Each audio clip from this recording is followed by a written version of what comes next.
Poucos objetos no mundo marítimo carregam tanto peso histórico e legal quanto um diário de bordo oficial. Não é simplesmente um caderno comum onde alguém anota pensamentos aleatórios ou impressões pessoais. É a memória oficial certificada de uma embarcação inteira, um documento com valor jurídico reconhecido por autoridades navais de todas as nações. Tudo o que acontece no mar durante uma viagem deve ficar ali registrado com precisão meticulosa. Datas exatas, coordenadas geográficas verificadas, condições climáticas observadas, decisões tomadas pelo comando, acidentes ocorridos, doenças que afetam a tripulação, avarias no equipamento e principalmente aquilo que o capitão deliberadamente escolhe revelar ou ocultar para a posteridade. Por essa razão específica, quando um diário de bordo oficial aparece rasgado, quando páginas inteiras foram mutiladas de forma claramente deliberada e violenta, quando partes cruciais da narrativa foram fisicamente removidas, isso indica que algo muito mais grave e perturbador do que um simples naufrágio comum costuma estar escondido entre as páginas que faltam, entre os dias que foram apagados da história. Indica que algo aconteceu que o capitão considerou tão perigoso, tão comprometedor ou tão inexplicável, que preferiu violar leis marítimas e destruir evidências oficiais do que permitir que aquela informação sobrevivesse. Em 1887, exatamente um desses documentos perturbadores foi encontrado por acaso dentro de um baú de navegação de madeira reforçada, recuperado flutuando nas águas do Atlântico Sul por pescadores que trabalhavam longe da costa.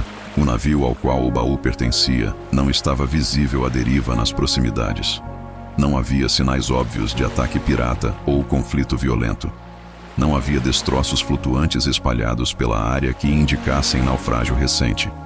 Apenas aquele baú solitário, trancado mas danificado pela água salgada, contendo um diário de bordo incompleto, com páginas arrancadas com violência evidente, e uma única frase final perturbadora escrita às pressas na última folha restante. Uma frase que nenhum historiador marítimo conseguiu explicar completamente ou contextualizar satisfatoriamente até os dias de hoje, mais de um século depois. Esta é a história verdadeira do capitão que preferiu conscientemente destruir sua própria memória oficial, violar seus deveres legais e apagar registros cruciais a permitir que algo específico fosse lido por outras pessoas. Antes de continuar com essa história perturbadora, já deixa seu like no vídeo e se inscreve no canal para não perder nenhuma história real e misteriosa do mar. O navio em questão chamava-se Santa Efigênia, um cargueiro mercante de médio porte oficialmente registrado na cidade de Lisboa, operando rotas comerciais regulares entre 3 continentes, o Brasil ainda imperial, a costa da África Ocidental que estava sendo colonizada por potências europeias e a própria Europa. Não era um navio particularmente famoso ou notável. Não aparecia em jornais. Não transportava tesouros valiosos ou cargas exóticas que atraíssem atenção. Levava mercadorias absolutamente comuns e mundanas da época. Sacas de café brasileiro, fardos de tecidos manufaturados, caixas de ferramentas e equipamentos, e correspondências oficiais seladas entre governos coloniais. Justamente por ser tão comum, tão perfeitamente ordinário em todos os aspectos, sua história teria passado completamente despercebida pelos anais da história marítima. Apenas mais uma linha em registros portuários empoeirados, se não fosse pelo que aconteceu durante aquela última viagem e pelo estado perturbador em que seu diário de bordo foi eventualmente encontrado. O capitão responsável pelo Santa Efigênia era um homem chamado Antônio Duarte de Alencar, português de nascimento, marinheiro de profissão desde a adolescência. Tinha mais de 25 anos de experiência acumulada navegando pelos oceanos do mundo, conhecido nos registros portuários de múltiplas cidades como um comandante disciplinado, metodicamente organizado e excessivamente cuidadoso com toda a documentação oficial sob sua responsabilidade. Há relatos escritos de oficiais portuários e outros capitães que trabalharam com ele mencionando que Alencar revisava pessoalmente o diário de bordo todas as noites sem exceção, não importando quão cansado estivesse, após um dia difícil de navegação. Corrigia meticulosamente detalhes mínimos de grafia e pontuação. Garantia que cada evento, não importa quão insignificante, fosse registrado com precisão quase obsessiva. Era conhecido por reescrever páginas inteiras se achasse que sua caligrafia não estava suficientemente legível, ou se considerasse que suas descrições não eram precisas o bastante.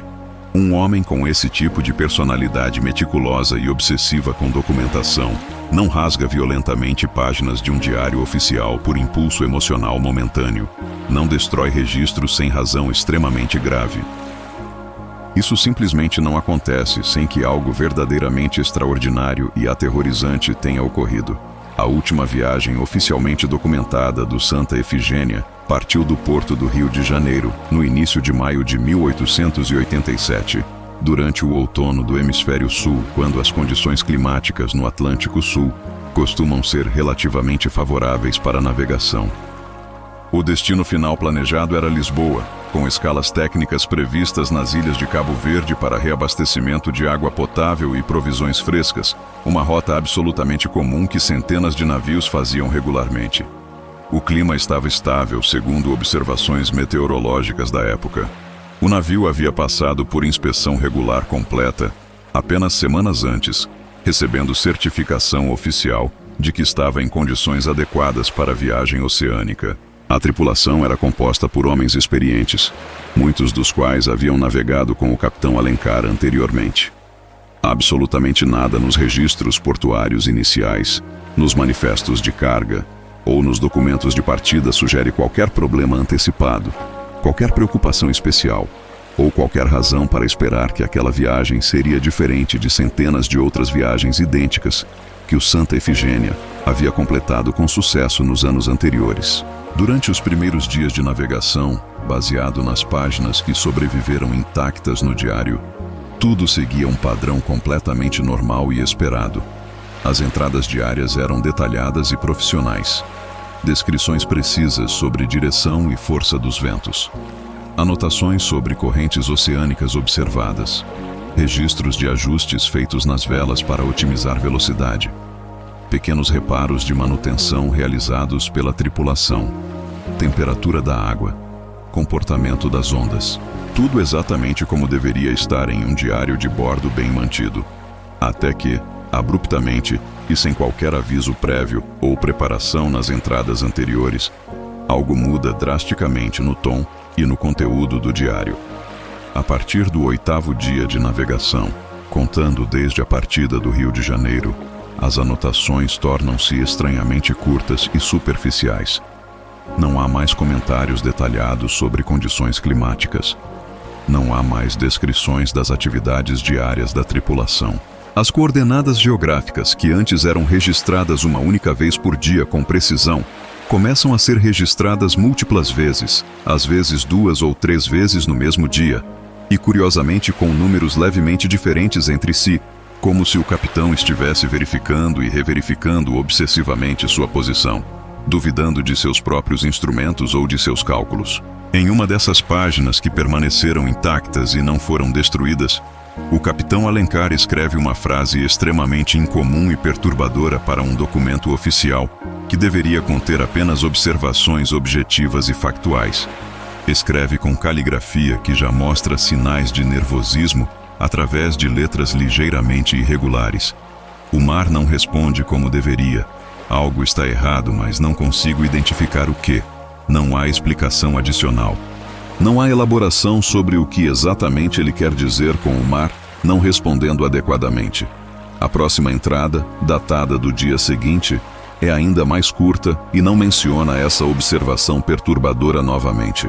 Como se o capitão tivesse escrito aquilo em um momento de fraqueza e depois se arrependido de tê-lo registrado.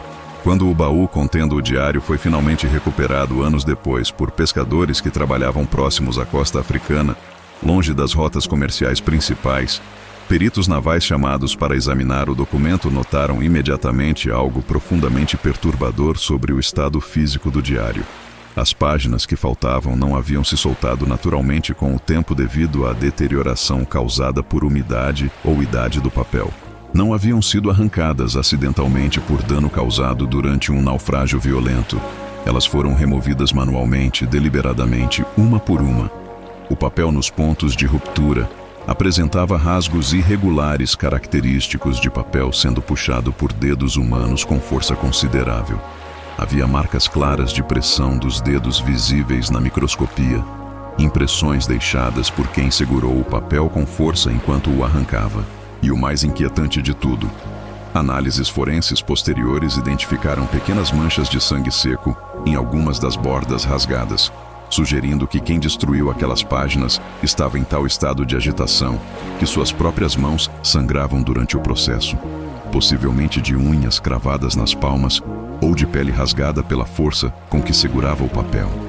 Mais perturbador ainda era o padrão específico da destruição. As páginas removidas não eram aleatórias, não estavam espalhadas ao longo do diário inteiro. Elas correspondiam exatamente a um período contínuo de 4 dias de navegação.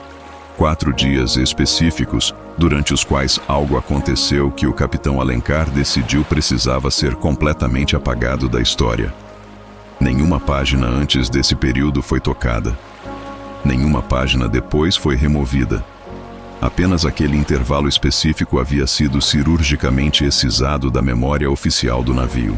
O que quer que tenha acontecido durante esses 4 dias perdidos, o capitão considerou tão grave, tão perigoso, ou tão inexplicável, que não quis que fosse lido nem pelas autoridades marítimas portuguesas, que investigariam qualquer acidente, nem por sua própria família, que teria direito legal de examinar seus registros pessoais, nem pela história futura que eventualmente estudaria aquele período. A última página restante no diário, a página final que não foi destruída, mas facilmente poderia ter sido, continha apenas uma única frase isolada escrita com uma caligrafia completamente diferente do restante meticuloso do documento. A letra estava tremida visivelmente, irregular, inclinada de forma inconsistente.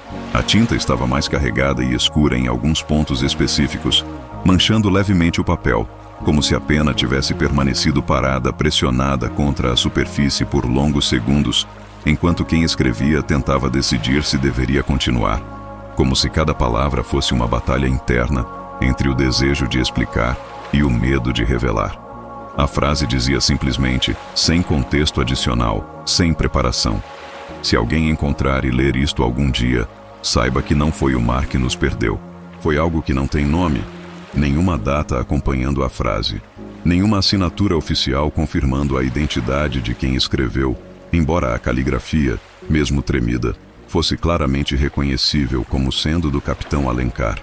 Apenas essas palavras carregadas de significado impossível, flutuando sozinhas na página quase vazia.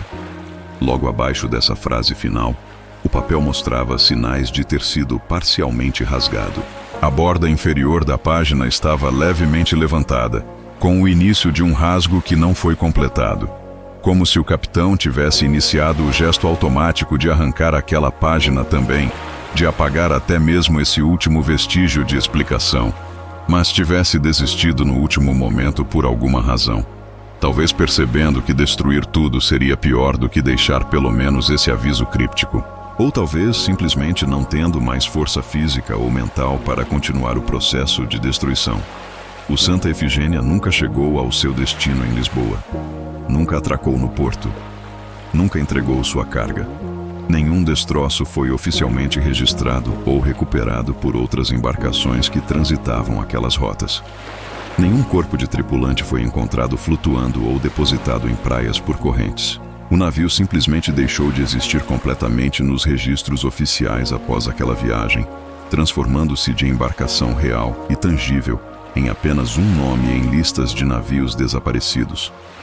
Curiosamente, e isso adiciona uma camada perturbadora de contexto ao mistério, companhias de navegação comercial da época anotaram em seus próprios registros internos algo extremamente incomum.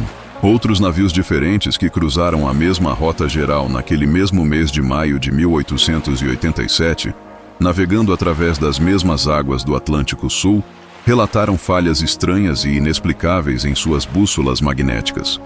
Mudanças abruptas na direção do vento que não correspondiam a nenhum padrão meteorológico conhecido. Dificuldade severa em manter rumo correto por horas seguidas, mesmo com céu completamente limpo e sem tempestades. como se algo invisível estivesse interferindo com a navegação. Mas nenhum desses outros navios desapareceu. Todos chegaram aos seus destinos, embora com atrasos. Apenas o Santa Efigênia nunca mais foi visto.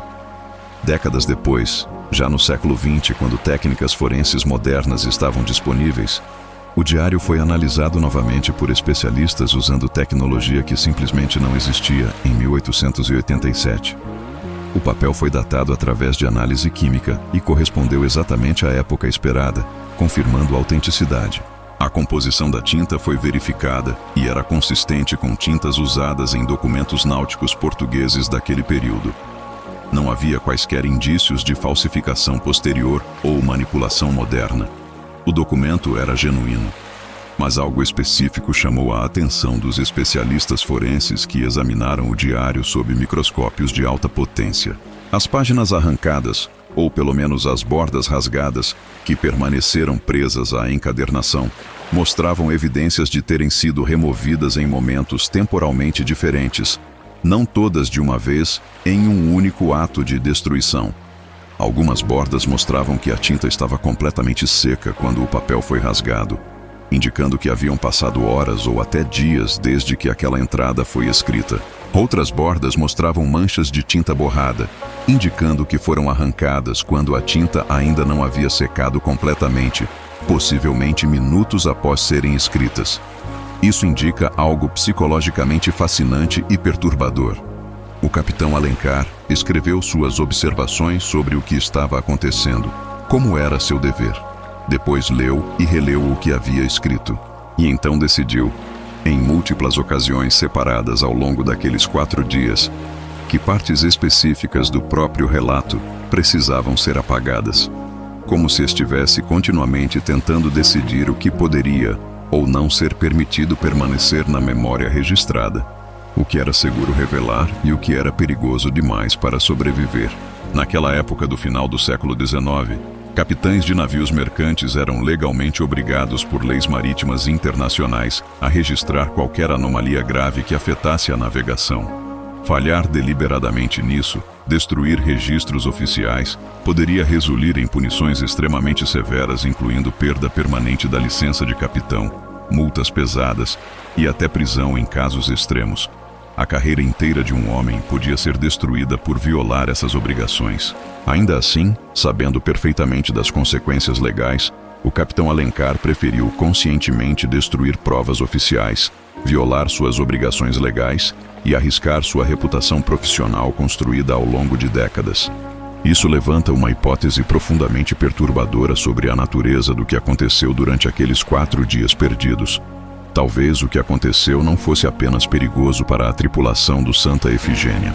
Talvez fosse algo que o capitão acreditava que colocaria em risco não apenas as pessoas presentes, mas qualquer pessoa futura que lesse aqueles registros, qualquer um que soubesse os detalhes exatos, qualquer um que pudesse tentar replicar as condições ou retornar àquela área específica do oceano, algo que não deveria ser repetido sob circunstância alguma.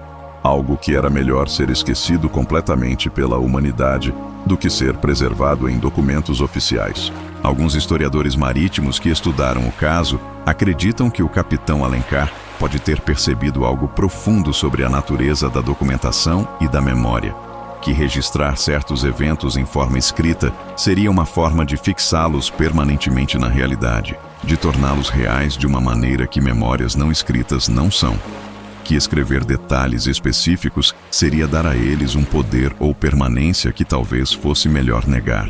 Outros pesquisadores sugerem uma interpretação ainda mais perturbadora, que o capitão acreditava que o diário poderia eventualmente ser encontrado, como de fato foi, e que alguém, ao ler aquelas páginas destruídas, ao conhecer as coordenadas exatas, as condições específicas, as decisões que foram tomadas, poderia deliberadamente ou acidentalmente repetir a mesma rota, tomar as mesmas decisões, entrar no mesmo lugar invisível e inexplicável do oceano, onde o Santa Efigênia parece ter desaparecido para sempre, e que isso resultaria em mais mortes, mais desaparecimentos, um ciclo que só poderia ser quebrado através do esquecimento forçado. Seja qual for a verdade impossível de confirmar sobre aqueles 4 dias perdidos, O gesto de um capitão meticuloso e obsessivo com documentação destruindo violentamente seu próprio diário de bordo é uma declaração extremamente poderosa. É a recusa deliberada e consciente em permitir que a história siga seu curso normal de preservação e transmissão. É a escolha ativa do esquecimento sobre a memória, do silêncio sobre a verdade, do mistério sobre a explicação. O diário parcialmente destruído permanece hoje arquivado em uma coleção privada portuguesa, protegido mas acessível a pesquisadores qualificados. A frase final ainda intriga e perturba qualquer um que a lê pela primeira vez. Não foi o mar que nos perdeu, foi algo que não tem nome. Então o que exatamente foi? O que pode ser tão perturbador, tão perigoso, tão fundamentalmente errado, que não pode sequer ser nomeado adequadamente? Uma corrente oceânica desconhecida que se comporta de maneiras que desafiam física conhecida? Um fenômeno atmosférico ou magnético que não aparece em nenhum mapa ou manual científico? Um erro de julgamento tão catastrófico que o capitão não conseguia admitir nem para si mesmo? Ou algo genuinamente inexplicável? Algo que só existe quando alguém tenta descrevê-lo? Algo que ganha poder através de ser nomeado e documentado? Talvez o capitão Alencar tenha entendido algo profundo sobre a natureza dos mistérios que nós, em nossa era moderna obcecada com explicações e documentação, ainda não compreendemos completamente. Que nem todo mistério deve ser preservado meticulosamente para gerações futuras. Que alguns mistérios precisam ser ativamente rasgados, deliberadamente apagados e conscientemente lançados ao esquecimento forçado para o bem de todos. Mas o oceano tem uma memória muito mais longa do que a humana. Ele não esquece, ele não perdoa. E às vezes, apenas às vezes, ele devolve fragmentos deliberadamente. Não tudo, nunca tudo, mas apenas o suficiente para nos lembrar que existem coisas sob suas ondas e em suas profundezas que é melhor nunca conhecermos completamente. Se você gostou dessa história, comenta aqui embaixo o que mais te impressionou. Você acredita que existem verdades tão perigosas que é melhor destruí-las do que documentá-las? E me conta também, de onde você está assistindo agora? E se você quer conhecer mais mistérios perturbadores dos oceanos, não perde o próximo vídeo. Ativa o sininho para ser avisado quando eu postar.